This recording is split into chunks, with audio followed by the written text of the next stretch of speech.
if you missed that, we're going to be starting on 3 houses down in the bottom of the hill. That'll be some of our 2-bedroom units. Probably toward the end of this year, early January. And then we'll just start building, stay building down the hill. And hope to be finished in the summer of this coming year.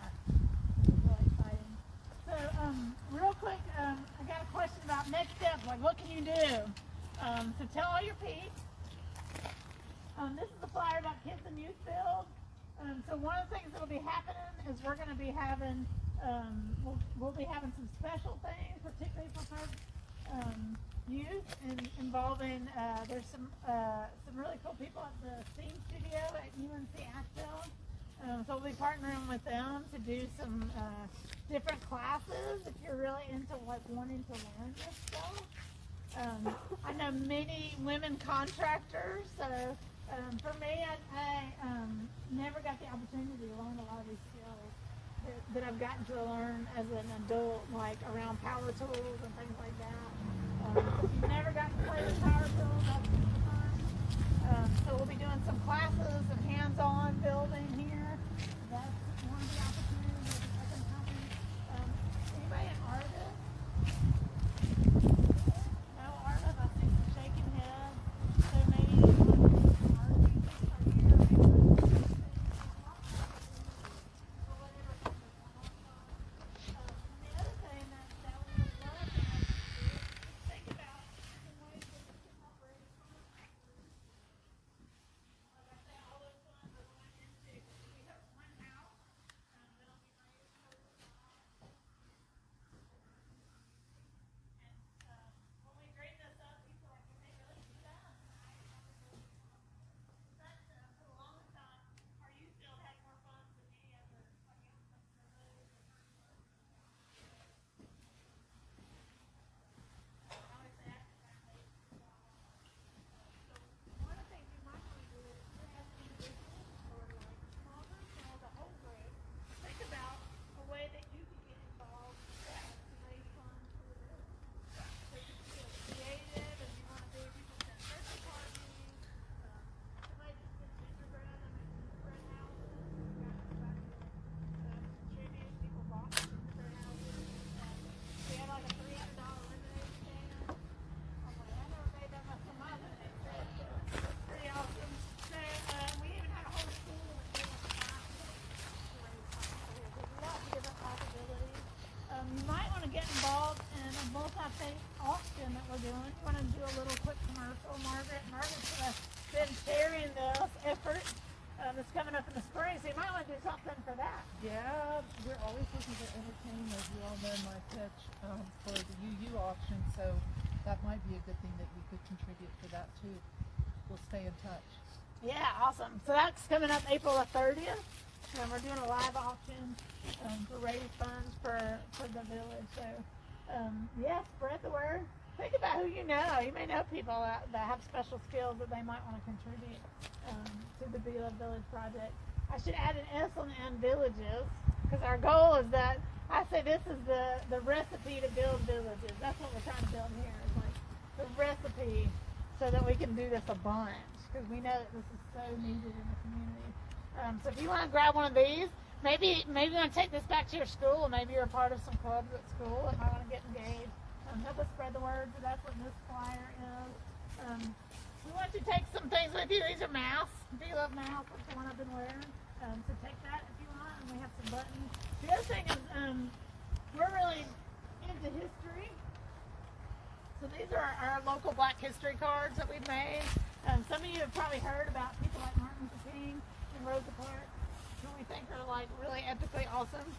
But oftentimes you don't hear about like Isaac Dixon and Cordelia Dixon or Isaiah Rice. It was like the Poncho of his time. He liked to take pictures.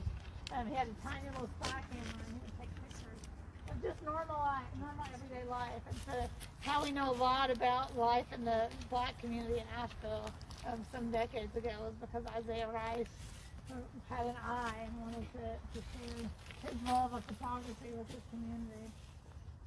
So I'll tell you a quick story since we're waiting on your folks about these folks. Isaac Dixon. Anybody heard of Isaac Dixon?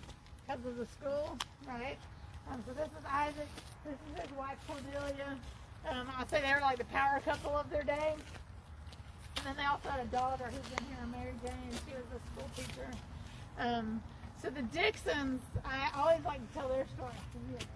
So one of the things that they saw in their day was a need for homes because people were liberating themselves from being enslaved. And so that was their time. And so there was a lot of people who didn't have homes in the African American community. And so Isaac and Cordelia created, to my knowledge, the first affordable housing community in Asheville, which is known as Dixontown. If you saw, I have a button on my jacket that says Dixontown, and this picture of Asheville that Ponce made. Because most people, anybody ever heard of Dixontown? No, probably not. So Dixontown is literally, if you know where City Hall is, everybody know where City Hall is? Sort of to the left of City Hall, right by South Charlotte Street, sat where the Planning and Zoning Department live today. And you may not catch the irony, but the irony of that is to do this project, we have to go and ask permission from the Planning and Zoning Department. They're the ones that give all your building permits. So that's where Dixontown was. And they created the first affordable housing. So they got this land, acquired this land, and then were able to bring lots of people in the community who didn't have homes, who had been formerly enslaved, into homes in Dixontown. And that became a very thriving community, which is now known as the East End. From there all the way up through Charlotte up to the tunnel, if you know where the tunnel is. And over to the baseball stadium. That's all the East End. And the East End was cut multiple times by roads during a process called urban renewal. Many years after the Dixons created Dixontown, was very much obliterated as a neighborhood. There's still some of the neighborhood there who are trying to sort of revive it in many ways and doing a beautiful job. Our friend Renee White over there, who's the president of the East End Valley Street Neighborhood Association. So anyway, I love to tell the story about Isaac and Cordelia. And so one of the reasons I tell you the story is our ancestors have left really powerful medicine and work for us in our day. So we have a woman who's a part of our community. Her name's Queen Mother. And she says, you call on the ancestor you need when you need them. So we were getting ready to build this model home. And I had gotten everything ready. And I had a grader who was coming. Which is a very big deal. Grading is very expensive. I had a grader that was coming and he said he'd do it for us pro bono. And I had the piece of grading equipment that we needed. I was able to get it rented for the particular day that he could come. And then we were trying to get the city to say it was okay to do it. And I called for a week and I couldn't get anybody to respond. And it came to the day, it was the day before. And so I was trying to figure out what to do. And I had to make kind of a decision about how were we gonna go forward, and I couldn't figure out. So all that night I was really restless. Anybody struggling with something and you go to sleep and you can't really sleep, you're just kind of restless. And all of a sudden I sat up in bed at like 3 in the morning and I just heard a voice say, like, you gotta go down there. Go down the Planning and Zoning Department. Be there before they open. And just see if you can get a meeting with the guy that I needed to say yes. So I go down there, I'm in the hallway. Anybody, I heard y'all had like a service around prayer. Was it last week, I think? Yeah. I'm talking about like what prayer means. I have a friend that says when we pray, we step outside of the American empire that we live in. It's crushing so many people that we love, and we step into this different imaginative space where new things can happen. Brilliant. My friend Katrine, Katie. So I'm quoting, that's not my book, but that's what I was doing. I was like stepping in this imaginative space. I'm in the hallway at 8 in the morning. Everybody's looking at me as they're coming into work. What is she doing here? And I'm pacing back and forth, and I'm saying, God and Isaac Dixon. God and Isaac Dixon, come and change the situation because it's outside of my power to do anything. And so I said, and finally somebody said, can we help you? And I said, I just need 5 minutes to meet with this person.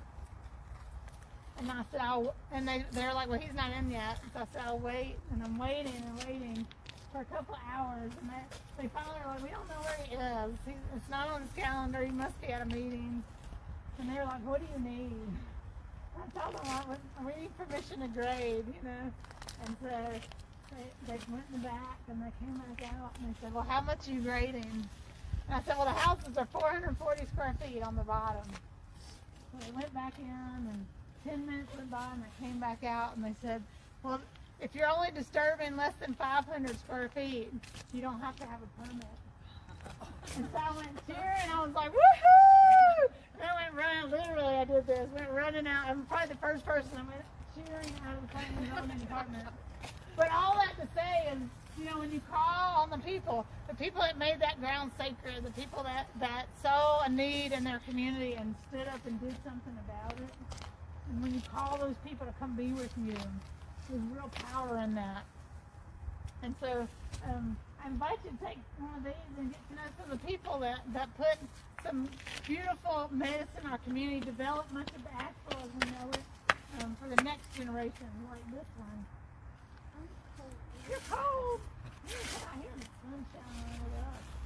Does anybody have any thoughts about today yet, Jen? No, I was just going to say thank you, Amy and Pancho, for welcoming us here today and introducing us to this wonderful project.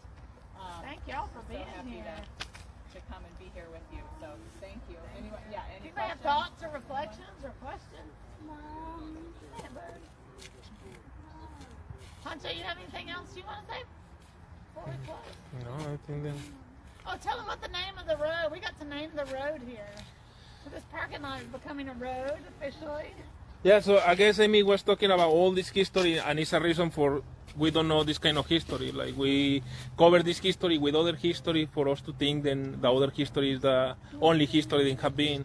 So a lot of times we don't see name and the name of the streets of the different heroes that have been in our community for a reason. So we decide to start changing when we have the opportunity, change the names of the street with the names or something that people can relate it. So the name of this street is going to be called Corazon. It's not a lot of streets then the name is in Spanish, so we decided to have some names in Spanish in the city to represent the diversity that we have in the community, and sometimes then the system try to hide this diversity. So the name of the road is going to be Corazon, that means heart.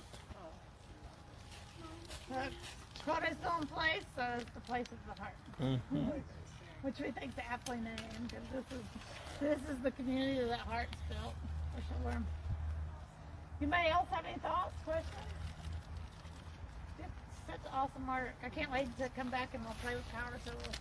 That was really fun.